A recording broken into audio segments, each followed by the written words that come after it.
안녕하세요. 저는 두 아들 키우며 성실하게 살아온 60대 남성입니다. 한때는 대기업 부장으로 넥타이 매고 회의실을 누비던 사람이었죠. 하지만 퇴직하고는 전혀 다른 삶을 살았어요. 이 인생이란 게 참 예측할 수 없더군요. 특히나 자식 일은 정말 마음대로 되지 않는 것 같아요. 가족이란 이름 아래 부모와 자식 간에도 많은 것들을 숨기며 살게 되더라고요. 사랑한다는 이유로, 걱정시키기 싫다는 이유로, 자존심 때문에, 이유도 다양하죠. 저와 가족도 그랬습니다. 서로를 너무 아끼면서도 정작 가장 중요한 진실은 나누지 못했어요. 그럼 이 사연을 통해 가족 간의 소통이 얼마나 중요한지 전할 수 있길 바라며 이야기를 시작해 보겠습니다. 저는 30년이 넘게 한 회사에 다니다 몇 년 전 정년퇴직했어요. 20대에 신입사원으로 입사해서 부장으로 퇴직할 때까지 단 한 번도 한눈 팔지 않고 일했죠. 퇴직하던 날이 아직도 생생하게 기억납니다. 부서 직원들이 모두 모여서 작은 송별회를 열어줬거든요. 부장님, 그동안 고생 많으셨습니다. 이제 편하게 취미생활도 즐기고 여유롭게 사세요. 후배들이 정성스럽게 준비한 꽃다발을 받자 눈시울이 붉어졌습니다. 회사를 나서며 뒤돌아보자 평생을 일해왔던 건물이 너무 낯설게 느껴지더군요. 청춘을 다 바쳐 일하던 곳인데 이젠 더 이상 제가 있을 곳이 아니라는 생각에 허전함이 밀려왔죠. 그래도 한편으론 안도감이 들었습니다. 탈 없이 직장 생활을 마치고 퇴직금을 두둑하게 받으며 떠나게 됐으니까요. 알뜰한 아내 덕에 모아놓은 돈도 좀 있으니 두 사람 살아가기엔 부족함이 없었네요. 변두리긴 하지만 작은 아파트도 하나 있었고요. 차고 넘치는 건 아니어도 아내와 둘이 소박하게 살기엔 충분하다고 생각했습니다. 퇴직 첫날 저는 아내와 술잔을 기울이며 말했죠. 여보, 그동안 고생만 시켜서 미안했어. 이제 우리 여행도 다니고 취미생활도 하면서 여유롭게 살아보자고. 아내는 그런 제 손을 꼭 잡으며 미소를 지었어요. 당신이 더 고생했지. 수고 많았어요. 이제 우리 그동안 못했던 것들 다 하면서 살아봅시다. 아내의 눈에서 반짝이는 기대감을 보며 저도 덩달아 설렜습니다. 제주도 한 달 살기도 해보고 유럽 패키지 여행도 다녀오고 전국 맛집 투어도 하자고 약속했죠. 푸릇푸릇하던 시절 결혼해서 퇴직하는 나이가 되기까지 아내는 저와 아이들을 뒷바라지하며 참 성실하게 살아줬습니다. 꼭 그런 아내를 위한 시간을 보내고 싶었어요. 퇴직 후 한 달은 정말 꿈 같았습니다. 늦잠도 자고 아내와 동네 산책도 하고 오후엔 카페에서 커피도 마시고요. 평일 낮에 그렇게 여유를 부릴 수 있다는 게 신기하기도 하고 행복하기도 했습니다. 동네 사람들도 퇴직하고 얼굴이 좋아졌다며 인사를 건넸고 저도 환한 미소로 답했죠. 하지만 그 평화는 오래가지 못했습니다. 퇴직한 지 얼마 안 됐을 때 큰애가 집으로 찾아왔습니다. 회사에 있어야 할 시간에 양복을 입고 찾아온 큰애를 보자 불안감이 엄습했어요. 아버지, 어머니, 잠깐 상의 드릴 게 있어서 왔어요. 큰애도 원래는 저처럼 직장인이었습니다. 명문대를 졸업하고 대기업에 입사해서 승승장구하던 아이였죠. 그런데 30이 넘자 갑자기 창업을 하겠다고 나섰어요. 아버지, 전 제 사업을 해보고 싶어요. 평생 월급쟁이로만 살고 싶지 않아요. 그때 전 강력하게 반대했습니다. 안정적인 대기업을 그만두고 불확실한 창업의 길로 들어서는 게 얼마나 위험한지 잘 알고 있었거든요. 독립하겠다고 회사를 그만두고 나간 동료들이 하나같이 후회하는 모습을 지겹도록 봐왔죠. 하지만 아내는 큰애 편을 들었습니다. 여보, 젊을 때 한번 도전해보게 놔둡시다. 실패해도 다시 시작할 수 있는 나이잖아요. 결국 큰애는 회사를 그만두고 창업했습니다. 처음 몇 년은 그럭저럭 잘 되는 듯 했어요. 조금씩 투자도 받고 매출도 늘어났죠. 하지만 곧 정체기가 찾아왔습니다. 이런저런 아이디어로 도약을 꿈꿨지만 큰 성과는 거두지 못하더군요.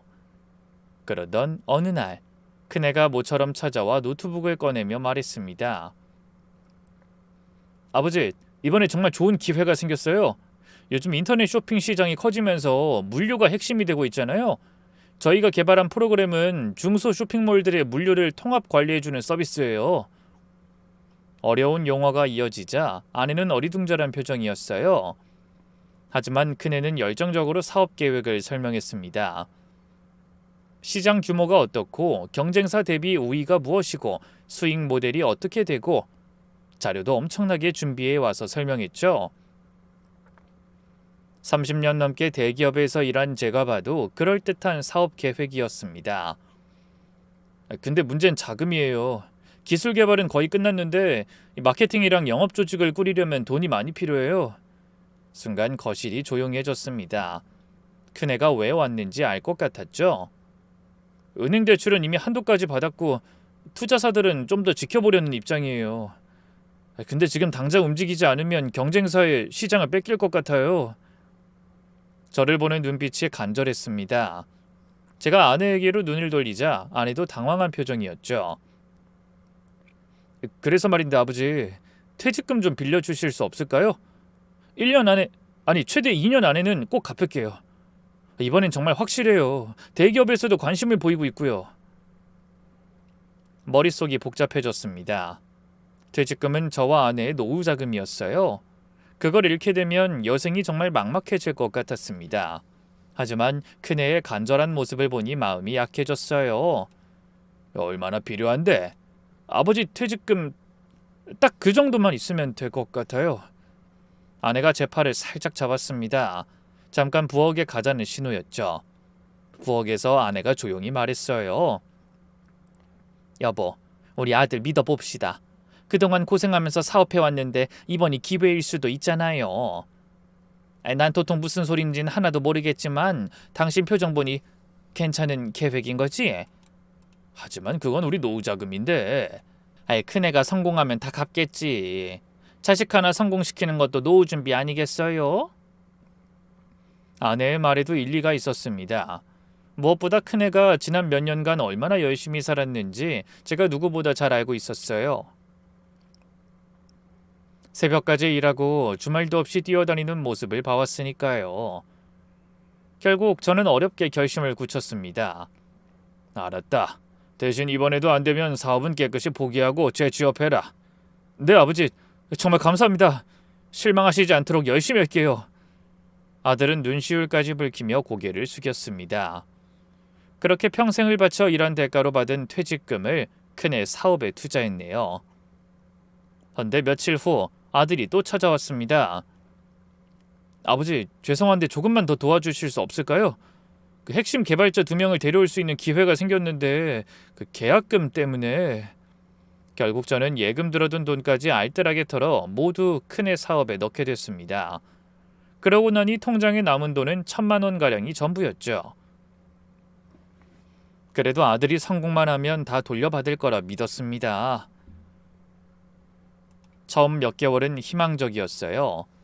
아들이 가끔 전화로 소식을 전할 때 목소리에 기운이 넘쳤죠. 잘 되고 있어요, 아버지. 조금만 기다려주세요. 라고 안부를 전했고 잠깐 만나 저녁을 먹을 때도 여기저기서 아들을 찾는 전화가 빗발쳤습니다. 같이 일해보고 싶다는 사람들로 정신이 없어 보였죠.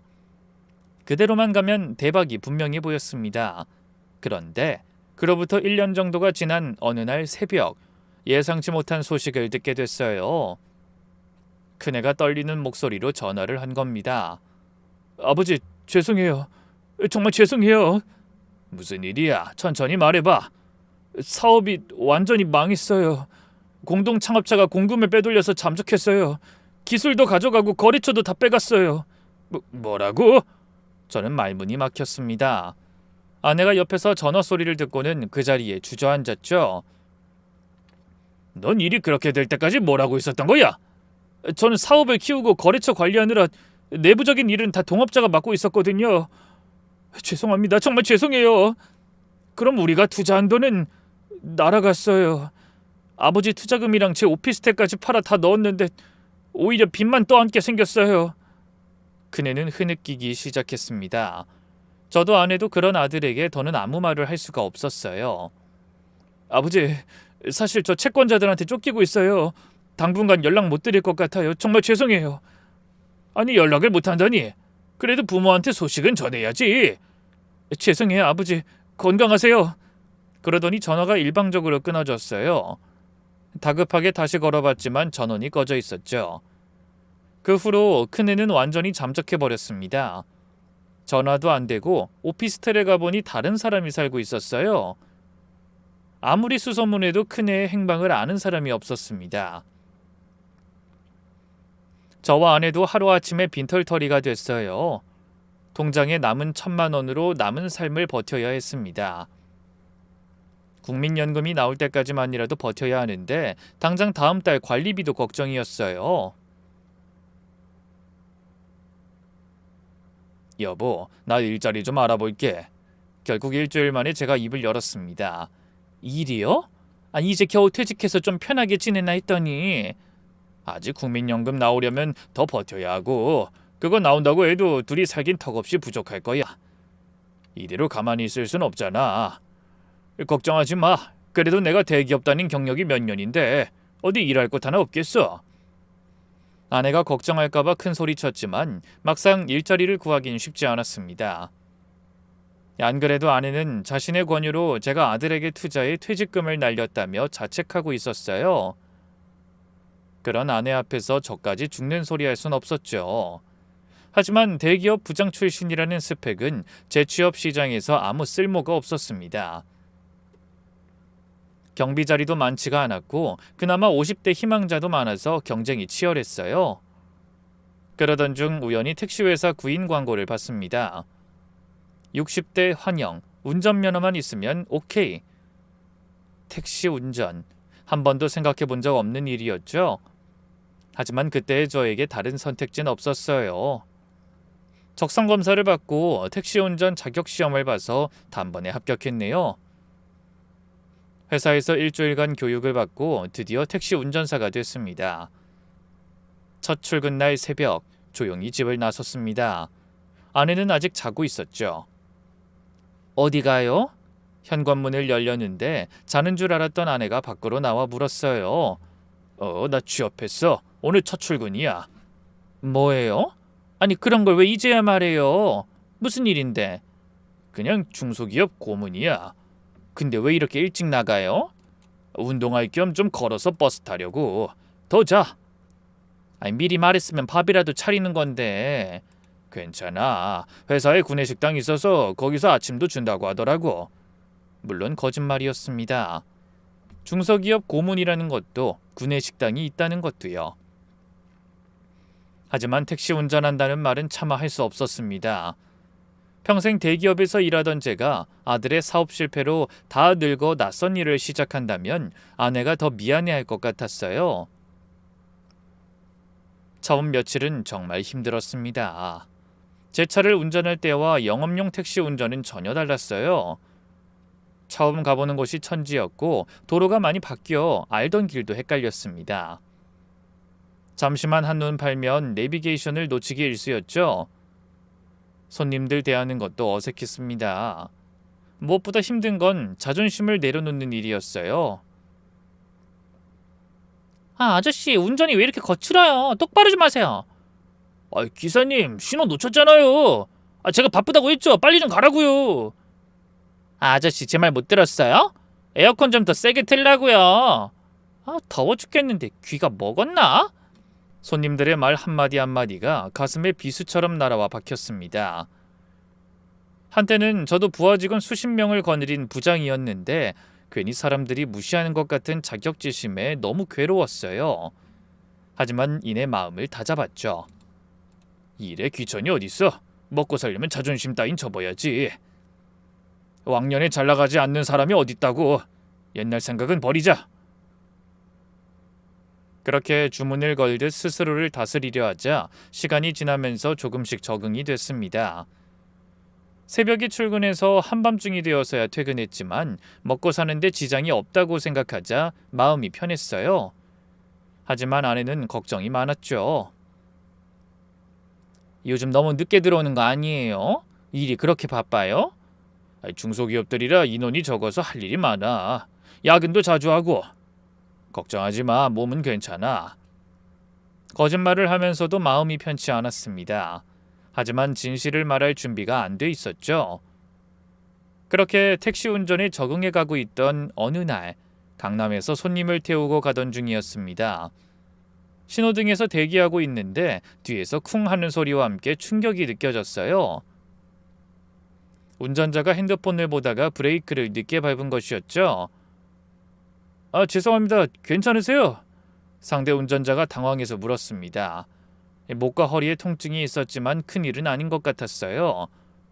네, 일단 지금은 괜찮은 것 같은데 보험 처리합시다.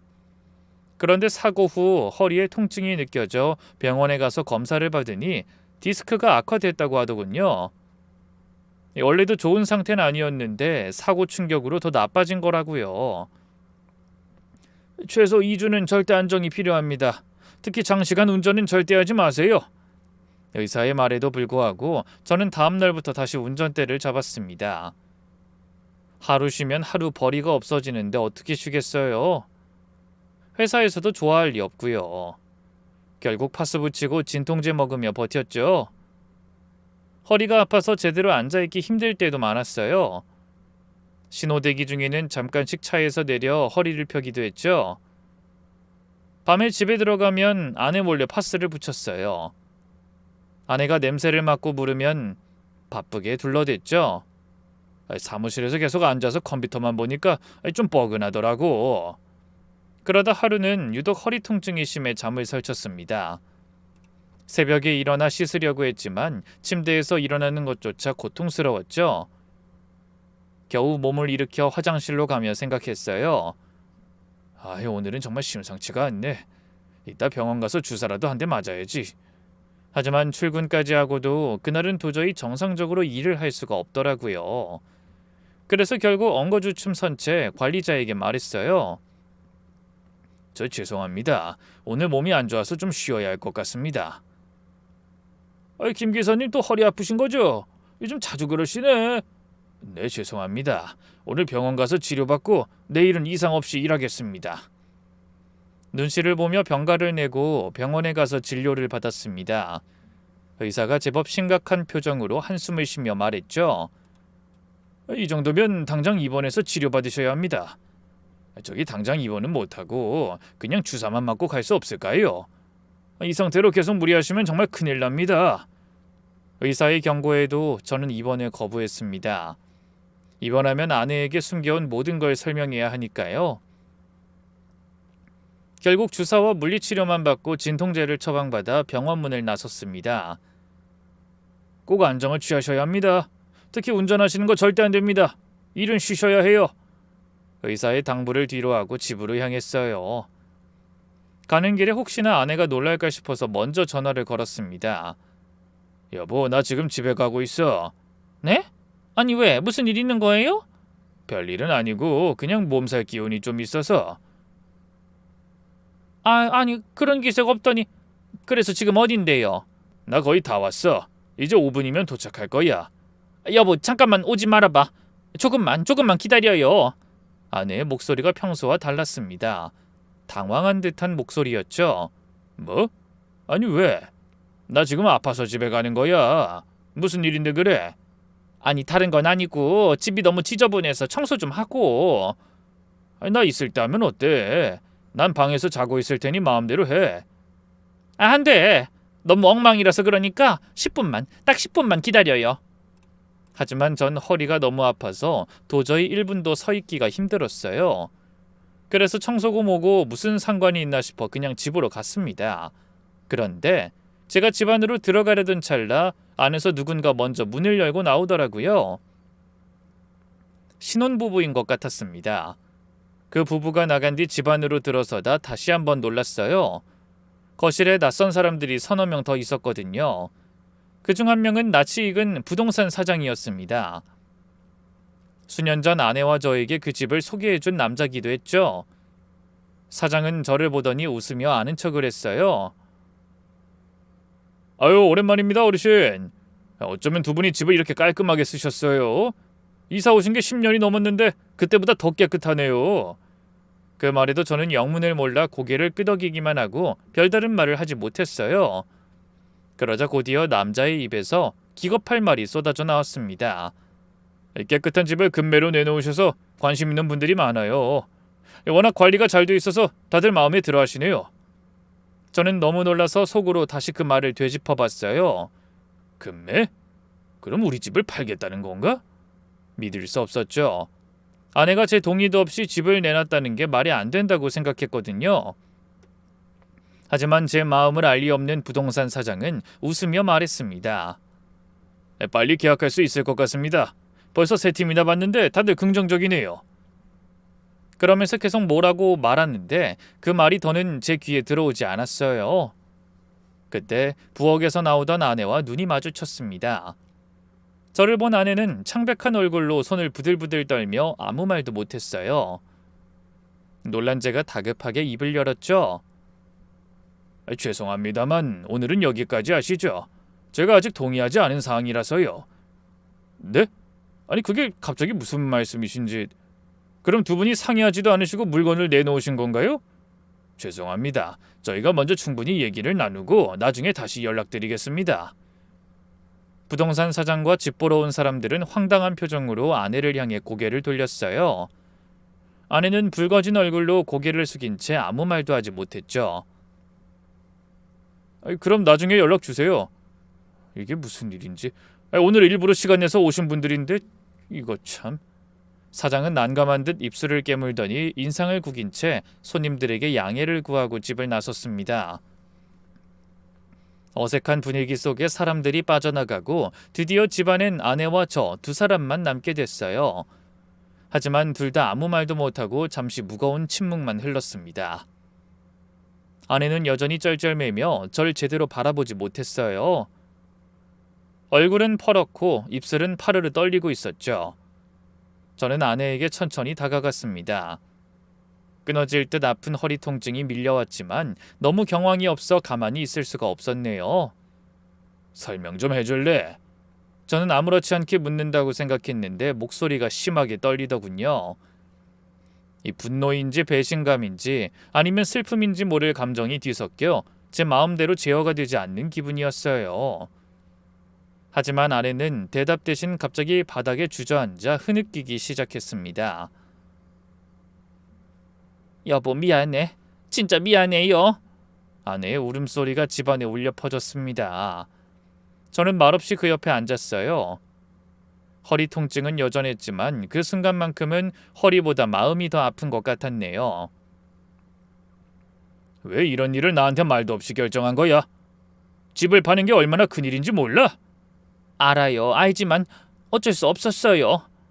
아내가 눈물을 닦는데 손이 계속 떨리고 있었습니다. 큰애가 둘째한테 연락한 모양이에요.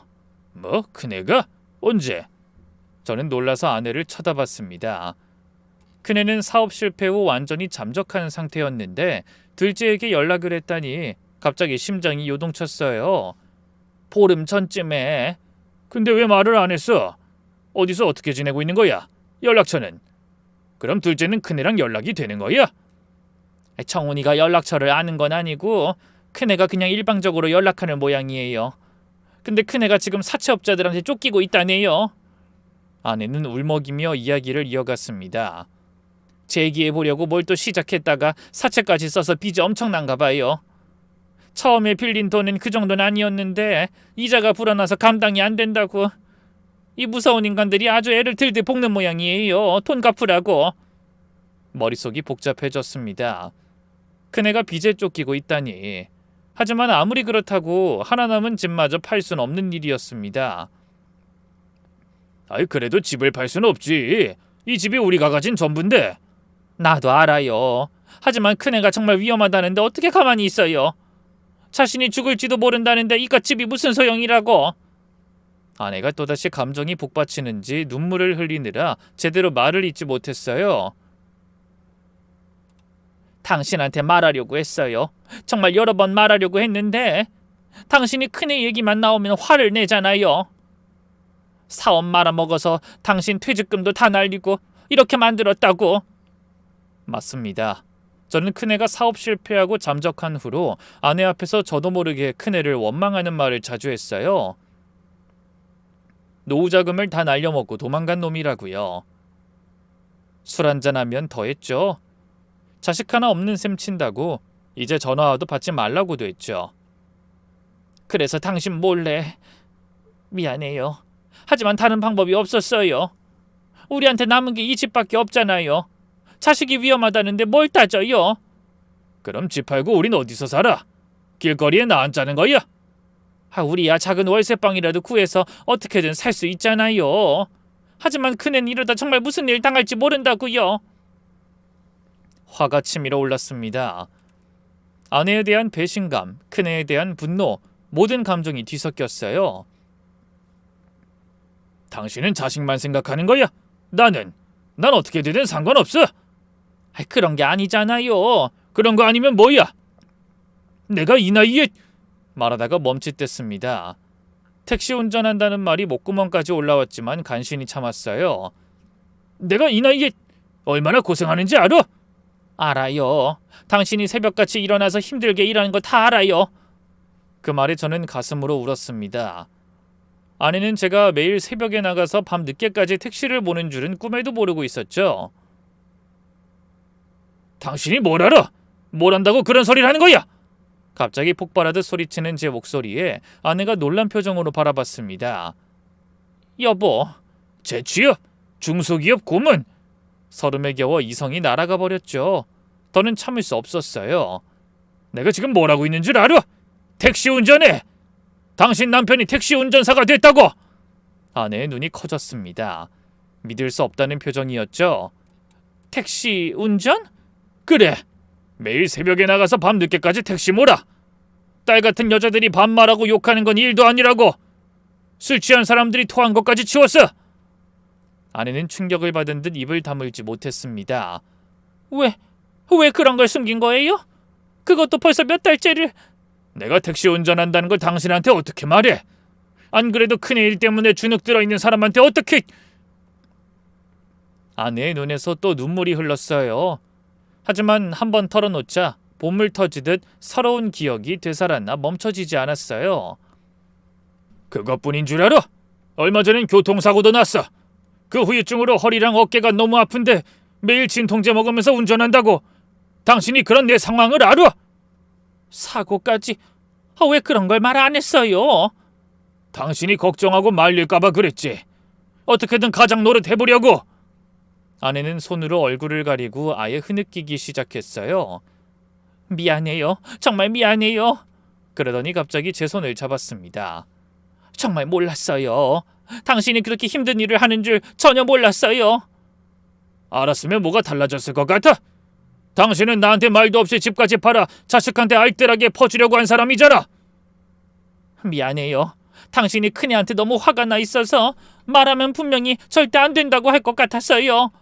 그래도 상의는 했어야지. 우린 부부고 이 집에 대한 권리는 나한테도 있어. 분노에 가득 찬 제 목소리가 거실에 울려 퍼졌죠. 잠시 후 눈물을 닦아내며 아내가 말했습니다.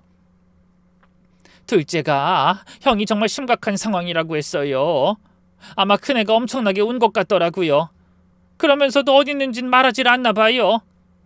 머리가 너무 복잡했습니다. 큰애는 위험한 상황이라는데 우리에게 남은 유일한 재산은 그 집 하나였죠. 결국 저는 한숨을 쉬며 아내를 향해 물었어요. 집 팔면 얼마나 받을 수 있을 것 같아? 평수가 작아서 시세가 5억 정도래요. 금매로 내놓으면 4억 7천 정도. 얼마나 필요하다는 거야? 그 돈을 다 줘야 하는 거야? 둘째가 말한 돈은 3억 정도였어요. 아니 또 뭘 어떻게 해서 그런 빚을 줘? 미치겠구만. 강북 변두리 소형 아파트지만 제 노년을 보낼 귀한 집이었는데 그 집을 팔아 아들 빚을 갚고 나면 간신히 월세 보증금 정도 남을 것 같더군요.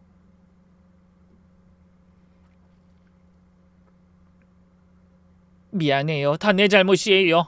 내가 큰애를 도와주자고 하지만 않았어도. 아내의 사과에 금방 후회가 밀려왔습니다. 아니야, 당신을 원망하려고 한 게 아닌데 어쨌든 같이 결정한 일이잖아. 미안해, 자꾸 당신 핑계나 대고. 아내와 저는 한동안 서로 얼굴도 제대로 보지 못하고 한숨만 쉬었습니다. 그때 숨막히는 정적을 깨고 전화벨이 울렸어요. 아내의 휴대폰이었죠. 둘째네요. 아내가 전화를 받으며 말했습니다. 그래, 엄마야. 뭐? 정말? 형이 그렇게 말했어? 아내가 깜짝 놀라며 단박에 얼굴이 굳어졌어요. 알았어, 엄마가 다시 연락할게. 전화를 끊은 아내가 절 바라봤습니다. 큰애가 이달 말까지 돈을 못 구하면 정말 위험하다고 또 연락했나 봐요. 사채업자들이 무서운 말까지 하나 봐요. 무서운 말이라니? 하지만 아내는 차마 그 말까진 입에 담지 못하겠는지 입술을 깨물며 벌떡 일어나 집안을 서성였습니다. 결국 저는 한숨을 쉬고 그토록 망설이던 말을 꺼냈네요.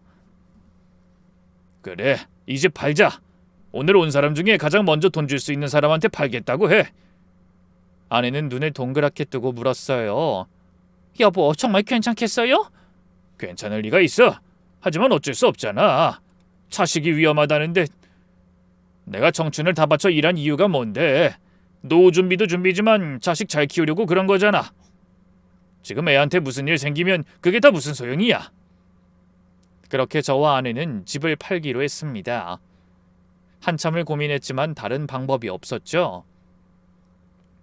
다음 날 아침 부동산이 연락해 급하게 계약하기로 하고 이사갈 집을 알아보기 시작했어요.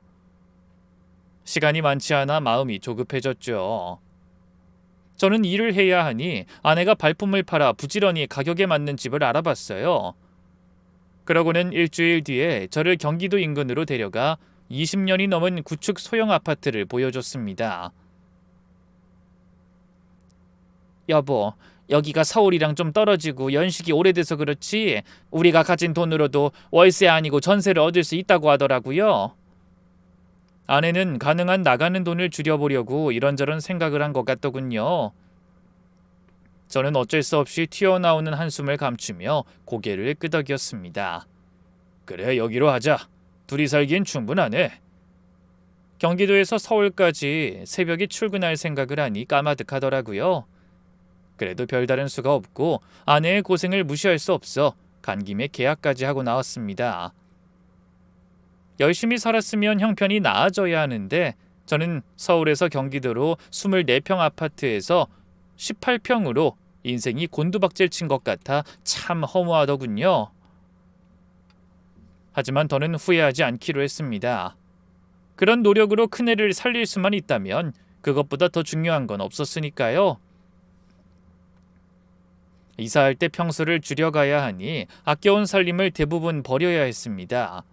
그래서 미리 아내가 좋아하던 화장대도 제가 아끼던 책장도 모두 중고로 팔아버렸죠.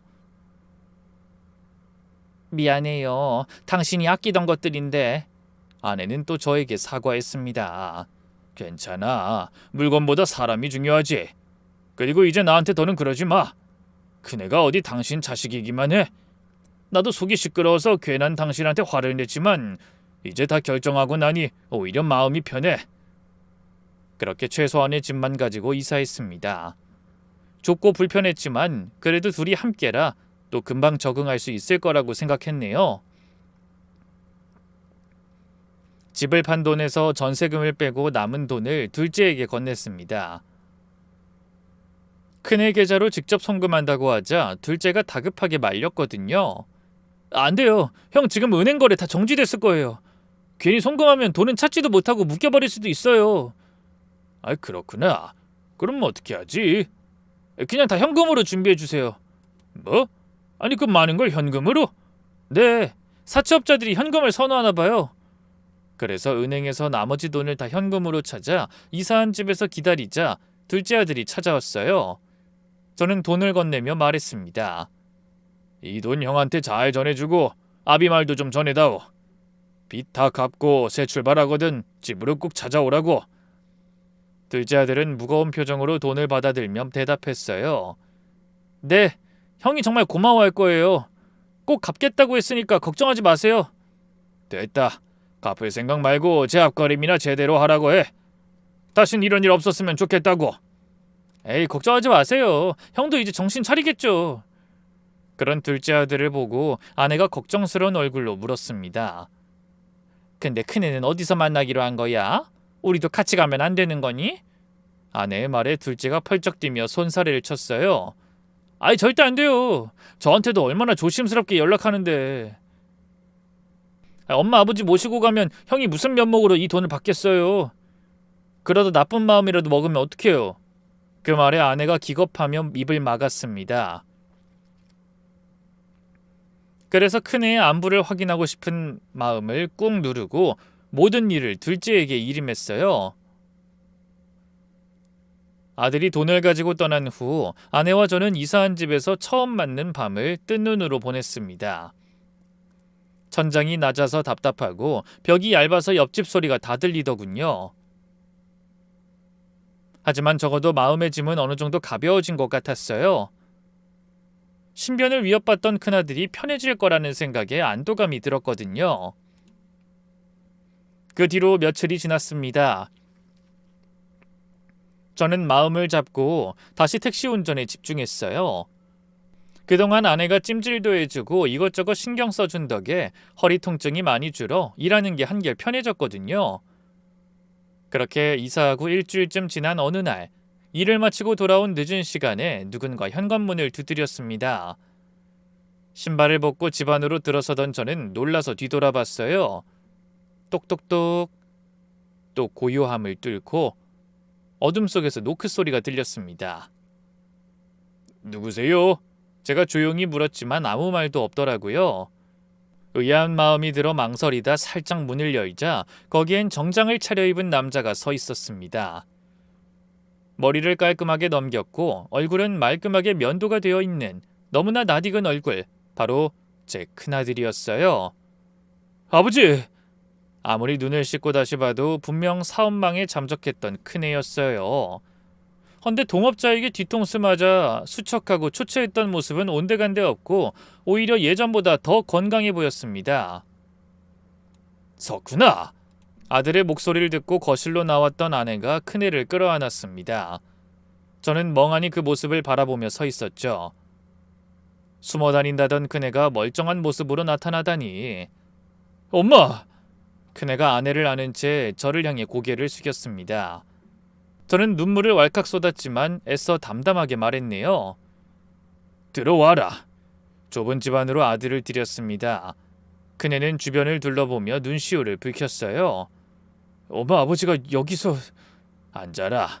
할 말 있으면 앉아서 해. 눈물을 참으려고 하니 무뚝뚝한 말투가 튀어나왔어요. 큰애가 그런 저를 향해 조심스럽게 입을 열었습니다. 아버지, 사실 저... 큰애는 말을 멈추고 심호흡을 했습니다. 그리고 상상하지도 못할 말을 꺼내놨어요. 사실 저 재기에 성공했어요. 지금 사업이 그 어느 때보다 잘 되고 있어요. 얼마 전엔 해외에서도 협업 제안을 받아서 지금 정신없어요. 뭐라고? 저와 아내는 동시에 놀랐습니다. 하지만 저는 어안이 벙벙해서 아무 말도 못하고 대신 아내가 믿을 수 없다는 표정으로 아들에게 물었어요. 무슨 소리야? 너 망해서 숨어 다니는 거 아니었어? 죄송해요, 엄마. 놀라셨죠? 제가 다 설명해 드릴게요. 큰애는 천천히 이야기를 시작했습니다. 그때 정말 쫄딱 망한 게 맞긴 해요. 공동 창업자가 돈을 빼돌려서 도망갔고 회사는 파산 직전이었죠. 아버지 퇴직금 다 날리고 오히려 떠안은 빚이 엄청났어요. 이번엔 다급해진 제가 물었죠. 그래서? 정말 절망적이었어요. 죽고 싶을 만큼요.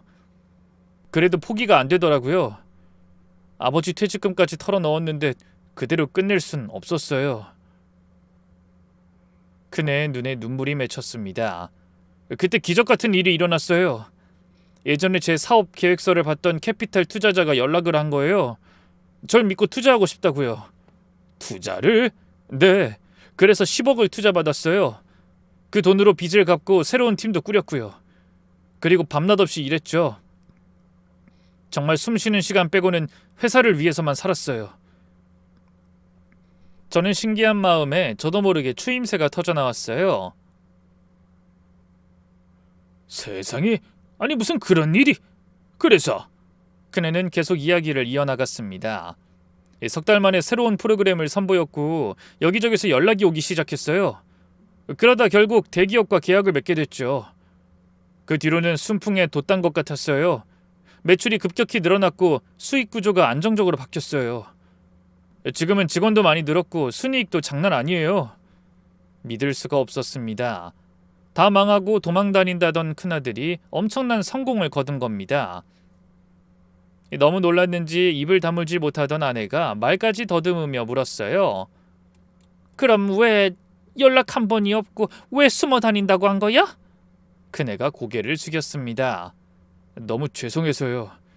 장난 믿고 전 재산이나 다름없는 돈을 투자해 주셨는데 전 두 분한테 너무 큰 실망을 드렸잖아요. 그래서 저 스스로 성공했다고 확신하기 전까진 나타나지 않으려고 했어요. 완전히 성공해서 아버지한테 빌린 돈 다 갚을 수 있을 때 찾아뵙겠다고 다짐했죠. 아내는 연신 눈물을 닦아내며 물었어요. 그래서 일부러 연락을 끊은 거야? 아무리 그래도 부모가 어떤 마음일지 생각은 해봤니? 죄송해요. 하지만 그땐 빨리 성공해서 은혜 갚고 싶다는 생각뿐이었어요. 그런데 아들의 말을 듣다 보니 궁금한 점이 있어 제가 물었죠. 근데 왜 사채업자들한테 쫓기는 거냐? 아직 수익보다 부채가 많은 거야?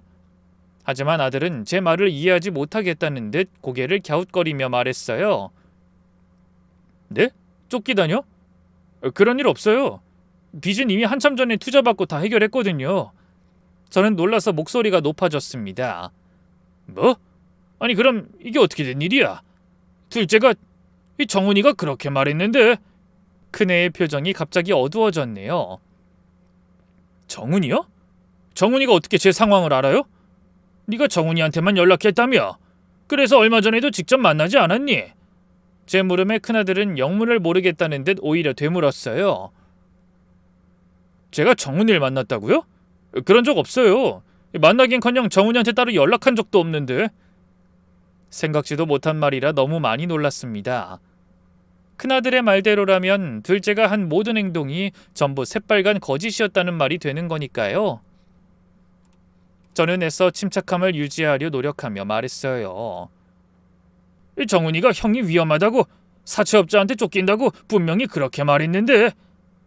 아버지, 저 맹세코 정훈이한테 연락한 적 없어요. 그럴 거면 당연히 엄마 아버지를 먼저 찾아왔겠죠. 머릿속이 하얘졌습니다. 그럼 우리가 고민 끝에 어렵게 집을 팔아 건넨 돈은 어디에 있는 건지 황당함에 가슴까지 두근거렸어요. 그때 놀란 아내가 사색이 된 얼굴로 아들을 향해 물었습니다.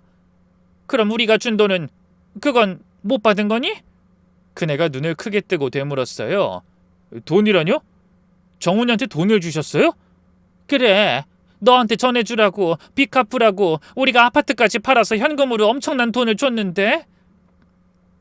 얘기를 듣던 큰아들이 벌떡 일어났습니다. 정훈이 그 자식이. 그럼 집 한 돈을 둘째한테 주셨단 말이에요? 그것도 제가 사채업자한테 쫓기는 줄 알고 저한테 전해주라고요? 저는 말이 나오지 않아 얼른 고개를 끄덕였어요. 하여 어쩐지. 예전 집 찾아갔다가 왜 갑자기 이사를 하셨나 했어요. 이 집 알아내느라 초분까지 떼봤거든요. 전 그때 제가 돈 날려먹어서 두 분이 생활비 때문에 이사하신 줄로만 알았어요. 아들은 한숨을 쉬더니 힘주어 말했습니다. 정훈이는 제가 어떻게든 찾아서 두 분 앞에 데려올게요. 왜 그런 짓을 했는지 알아봐야겠어요. 참, 그 전에 일단 이거부터 좀 봐주세요. 아들이 건넨 서류 봉투 안에는 눈을 의심할 물건이 들어있었어요. 바로 아파트 전세 계약서였습니다. 그것도 서울의 새 아파트 40평대였죠. 저는 놀라서 얼른 고개를 들어 아들을 바라봤네요. 이게 뭐냐? 제가 엄마랑 아버지 드리려고 준비한 거예요. 성공하면 제일 먼저 하고 싶었던 게 부모님 편하게 사시도록 해드리는 거였어요.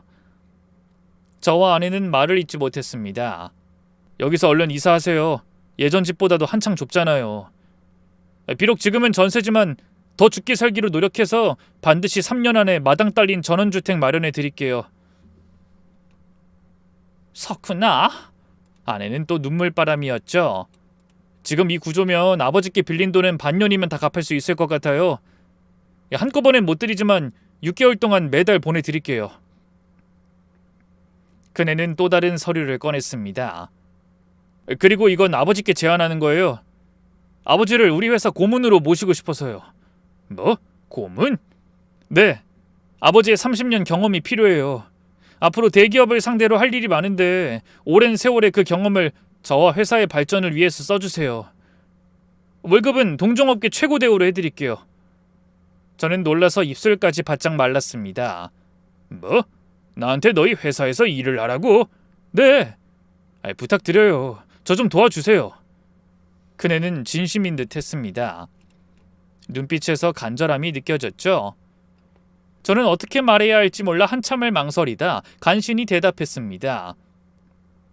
그래, 내가 할 수 있는 한 최선을 다해서 도와주마. 저는 아들과 아버지가 아닌 대표와 고문으로서 아들에게 손을 내밀어 악수를 청했습니다. 아들도 웃으며 제 손을 잡았죠. 아내는 감격에 겨운 표정으로 그런 저희 부자를 바라봤네요. 이제 모든 것이 다 제자리를 찾을 일만 남았다고 생각한 그 순간 잠깐 잊었던 둘째 아들의 얼굴이 떠올랐어요. 저는 다시 어두운 얼굴로 돌아가 입을 열었습니다. 근데 정훈인 이 녀석은 어떻게 하면 좋겠니? 대체 왜 그런 짓을 벌인 건지, 그 돈을 들고 지금 어디로 간 건지. 어쩐지 너한테 송금하겠다고 했더니 펄쩍 뛰면서 다 현금으로 준비하라고 한 이유가 있었던 거야. 걱정하지 마세요, 아버지. 제가 알아볼게요. 뭐? 네가? 어떻게? 저한테도 정훈이 친구들 연락처 있어요. 한 동네에서 형 동생 했으니까요. 그것도 안 되면 사람이라도 써서 찾아볼게요. 제가 연락드릴 테니까 두 분은 아무 걱정하지 마시고 이사 준비 먼저 하세요. 그리고 회사에 아버지 방은 벌써 만들어 뒀으니까 이사하고 집 정리되면 바로 출근 부탁드립니다. 그러더니 예의를 갖춰 인사하고 돌아갔어요. 아내와 저는 큰아들의 듬직한 뒷모습을 바라보며 손을 맞잡았죠. 방에 들어와 잠자리에 누워서도 너무나 극적인 반전이 실감이 나지 않아 한동안 말없이 눈물만 흘렸습니다. 불과 몇 시간 전까지만 해도 좁은 집에서 남은 인생을 살아야 한다고 생각했는데 생각지도 못한 새로운 희망이 생긴 겁니다. 여보, 이게 꿈은 아니겠죠? 아내가 물었습니다. 저도 같은 생각이었어요. 나도 꿈만 같네. 그럼 그렇지. 우리 장남이 누군데? 그렇게 포기할 애가 아니지. 어머나, 망해서 퇴직금 말아먹었다고 욕하던 게 누구더라? 이 석훈이한테 그 말은 평생 비밀이야. 다음 날 택시 회사에 그만둔다고 말하고 이사업체를 알아보는 와중에 큰아들한테서 전화가 왔습니다. 아버지, 둘째 찾았어요. 아니 어떻게? 그 녀석 지금 어디 있는 거냐? 친구들한테 다 연락해봤더니 이 자식이 얼마 전부터 도박에 빠졌다는 거예요. 지금 정선 카지노에 있다고 해서 제가 직접 잡으러 가는 길이에요. 뭐라고? 도박? 그제야 모든 상황이 이해됐어요. 도박에 빠져 돈이 필요한 둘째가 형 핑계를 대고 부모를 속인 겁니다. 이 녀석이 감히 집 한 돈으로 도박을? 제가 괘씸함에 이를 악물자 큰아들이 말했습니다. 제가 잘 설득해서 데려오고 가능한 돈도 찾아올게요. 혹시 이미 다 썼으면 어쩌지? 아니길 빌어야죠. 일단 다녀와서 연락드릴게요. 그리고 피마르는 몇 시간이 흘렀습니다. 아내가 밥을 차렸지만 모래알 같아 한 입도 제대로 먹지 못했어요. 정작 밥을 차린 아내도 마찬가지였죠. 그러다 저녁 때가 다 되었어야 큰아들이 전화를 했더군요. 아버지, 둘째 만났어요. 지금 제 옆에 있어요. 뭐? 정말 카지노에 있었던 거냐? 네. 이 녀석이 아버지께 직접 사과드리고 싶다니까 잠깐만 통화해보세요. 그러더니 둘째를 바꿔주는 것 같더군요. 곧 두려움과 후회가 뒤섞여 떨리는 목소리로 둘째가 말했어요. 아버지, 죄송해요. 정말 죄송해요. 너 왜 그런 짓을 벌인 거야? 팔아먹을 사람이 없어서 사업 망하고 고생하는 형을 팔아? 잘못했어요. 처음엔 재미로 시작했는데 어느 순간 빚이 억대가 넘어가니까 미치겠더라고요. 사채업자들한테 쫓기는 건 형이 아니라 바로 저였어요. 가슴이 아팠습니다. 어릴 때부터 성실한 형과 달리 개구쟁이긴 했지만 마음만은 정말 착한 아이였는데 어쩌다 그렇게까지 막다른 길에 몰리게 됐는지 답답하더군요. 죄송해요, 아버지. 어렵게 집까지 팔아서 주신 돈 사채업자들한테 빚잔치하고 딱 3천 남았어요. 근데 그 돈으로라도 원금 회복해보려고 다시 여기 왔다가 싹 날리고 이제 500만 원 남았어요. 뭐야? 저는 불끈 성질이 솟아올랐지만 이내 마음을 다잡고 말했습니다. 그래도 목숨은 건졌으니 다행이다. 아버지, 형 말 잘 듣고 빨리 올라오너라. 큰아들이 다시 전화를 건네받았어요. 아버지, 둘째 내일부터 도박 중독 치료 센터에 입원시킬 거예요. 6개월 프로그램이 있다고 하더라고요. 그리고 제대로 치료되면 제가 옆에 두고 일 좀 가르치려고요. 아버지도 도와주실 거죠? 당연하지. 네가 고생이 많구나.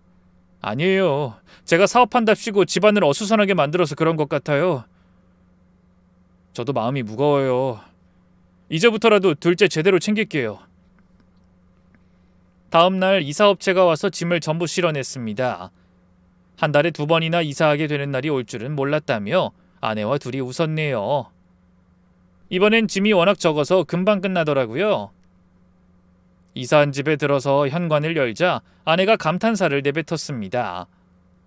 이 40평대라 그런지 정말 넓고 깨끗했어요. 남향이라 햇살도 가득 들어오고 단지 조경과 편의시설도 참 잘 돼 있더군요. 그중에 골프 연습장을 보고 아내와 함께 취미 생활을 즐기면 좋겠다고 생각했죠. 그로부터 1년 뒤 저는 여전히 큰아들네 회사에서 열심히 일하고 있습니다. 반년 전쯤 고질병인 허리를 수술해 한참 고생했지만 지금은 무척 좋아졌네요. 그리고 문제의 둘째 정훈이도 6개월간의 치료를 마치자 완전히 새 사람이 된 것처럼 보였어요.